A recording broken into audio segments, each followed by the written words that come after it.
ज्ञान the treasure में आपका स्वागत है। और हम आपको हमारे हिंदू धर्म की जो मंदिरें हैं उनके रहस्य के बारे में बता रहे थे, और ये हमारा पार्ट 2 है, दूसरा वीडियो है।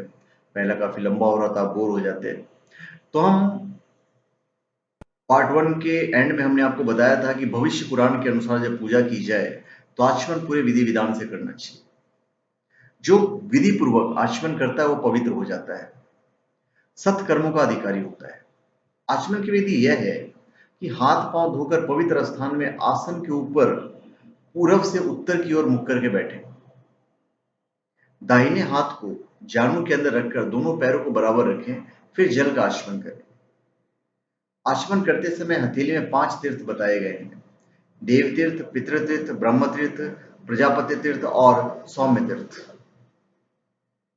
कहा जाता है कि अंगूठे के मूल में ब्रह्मा तीर्थ, कनिष्ठा के मूल में प्रजापति तीर्थ, अंगुलियों के अग्रभाग में देव तीर्थ और तर्जनी और अंगूठे के बीच पितृ तीर्थ और हाथ के मध्य भाग में सौम्य तीर्थ होता है, जो देव कर्म में प्रशस्त माना गया है।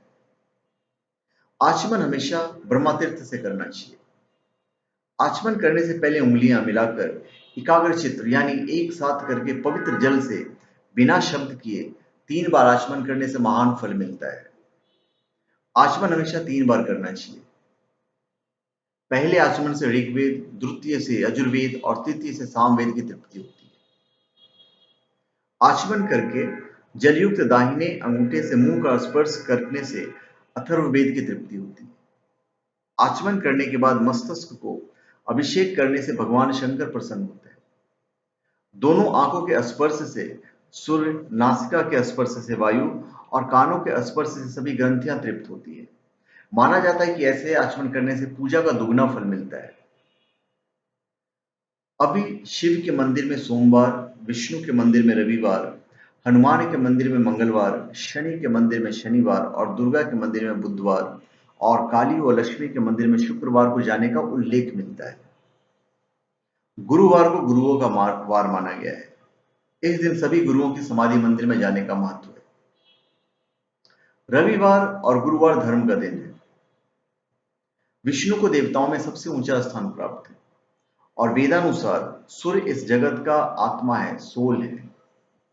शास्त्रों के अनुसार रविवार को सर्वश्रेष्ठ दिन माना जाता है। रविवार के बाद देवताओं की ओर से होने के कारण बृहस्पतिवार को प्रार्थना के लिए सबसे अच्छा दिन माना गया है। देवगुरु बृहस्पति का दिन हो जाता है। गुरुवार क्यों श्रेष्ठ है? रविवार की दिशा पूरब है, किंतु गुरुवार की दिशा ईशान है।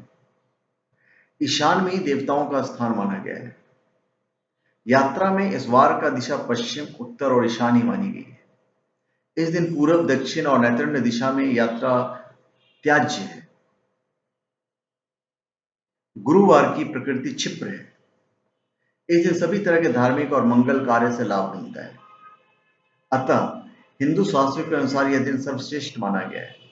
अतः सभी को प्रत्येक गुरुवार को मंदिर जाना चाहिए और पूजा प्रार्थना या ध्यान करना चाहिए।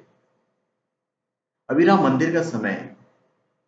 तो हिंदू मंदिर में जाने का समय होता है सूर्य और तारों से रहित दिन रात की संधि को तत्वदर्शी मुनियों ने संध्या काल माना है। संध्या वंदन को संध्योपासना भी कहते हैं। संध्या काल में संध्या वंदना की जाती है। वैसे संधि 5 वक्त की होती है, लेकिन प्रातः काल और संध्या काल उक्त 2 समय की संधि प्रमुख है, अर्थात सूर्योदय और सूर्यास्त के समय। इस समय मंदिर या एकांत में शौच, आचमन, प्राणायाम आदि कर गायत्री छंद से निराकार ईश्वर की प्रार्थना की जाती है। दोपहर 12 बजे के अपराह 4 बजे तक मंदिर में जाना, पूजा आरती और प्रार्थना करना निषेध माना गया है। अर्थात प्रातः काल से 11 बजे के पूर्व मंदिर होकर आ जाइए और फिर अपराह्न काल 4 बजे के बाद मंदिर जाएं। फिर संध्योपासना के 4 प्रकार हैं: प्रार्थना, ध्यान, कीर्तन और पूजा आरती। व्यक्ति की जिसमें जैसी श्रद्धा है वो वैसा ही करता है। पूजा आरती एक रासायनिक क्रिया है। इससे मंदिर के भीतर वातावरण की पीएच वैल्यू कम हो जाती है, जिससे व्यक्ति के पीएच वैल्यू पर असर पड़ता है। यह आयनिक क्रिया है जो शारीरिक रसायन को बदल देती है। यह क्रिया बीमारियों को ठीक करने में सहायक होती है। दवाइयों से भी यही क्रिया कराई जाती है जो मंदिर जाने से होती है। फिर प्रार्थना। प्रार्थना में शक्ति होती है। प्रार्थना करने वाला व्यक्ति मंदिर के इतर माध्यम से जुड़कर अपनी बात ईश्वर तक पहुंचा सकता है। दूसरा यह कि प्रार्थना करने से मन में विश्वास और सकारात्मक भाव जागृत होते हैं, जो जीवन के विकास और सफलता के लिए अत्यंत जरूरी है। फिर कीर्तन भजन ईश्वर, भगवान या गुरु के प्रति स्वयं के समर्पण या भक्ति के भाव को व्यक्त करने की एक शांति और संगीतमय तरीका है कीर्तन। इसे ही भजन कहते हैं। भजन करने से शांति मिलती है। भजन करने के भी नियम है। गीतों के चर्च पर निर्मित भजन भजन नहीं होते। शास्त्रीय संगीत अनुसार किए गए भजन ही भजन होते हैं। सामदेव में शास्त्रीय संगीत का उल्लेख मिलता है। फिर है ध्यान। ध्यान का अर्थ एकाग्रता नहीं होता है। ध्यान का मूलतः अर्थ होता है जागरूकता, अवेयरनेस, होश, साक्षी भाव। ध्यान का अर्थ देना हर उस बात पर हमारे जीवन से जुड़ी है, शरीर पर, मन पर और आसपास जो भी घटित हो रहा है उस पर, विचारों के क्रियाकलापों पर और भावों पर। इस ध्यान देने से जरा सा भी प्रयास से ही हम अमृत की एक एक कदम की ओर बढ़ सकते हैं। ध्यान को ज्ञानियों ने सर्वश्रेष्ठ माना है। ध्यान से मनोकामनाओं की पूर्ति होती है और ध्यान से मोक्ष का द्वार खुलता है। अब प्रार्थना का रहस्य। आपकी प्रार्थना का ध्यान का महत्व तभी है जबकि आप किसी भव्य मंदिर के दर्शन करते हैं। गुंबद या पिरामिड नुमा भव्य मंदिर आपकी समस्या के हल करने में सक्षम है। आकाश के नीचे बैठकर जब हम प्रभु के सामने प्रार्थना करते हैं तो उसे उत्पन्न तरंगे ब्रह्मांड में कहीं बिखर जाती है, जबकि मंदिर में बने गुंबदनुमा आकाश के नीचे बैठकर जो प्रार्थना की जाती है उसका एक वर्तुल्य बन जाता है और वो ज्यादा असरकारक होता है। यह आपका विश्वास या मस्तिष्क का विचार ही है कि मंदिर में बैठकर वो इतना शक्तिशाली हो जाता है कि वो संबंधित देवता तक पहुंच जाता है या ब्रह्मांड में वर्तानुपूर में चला जाता है।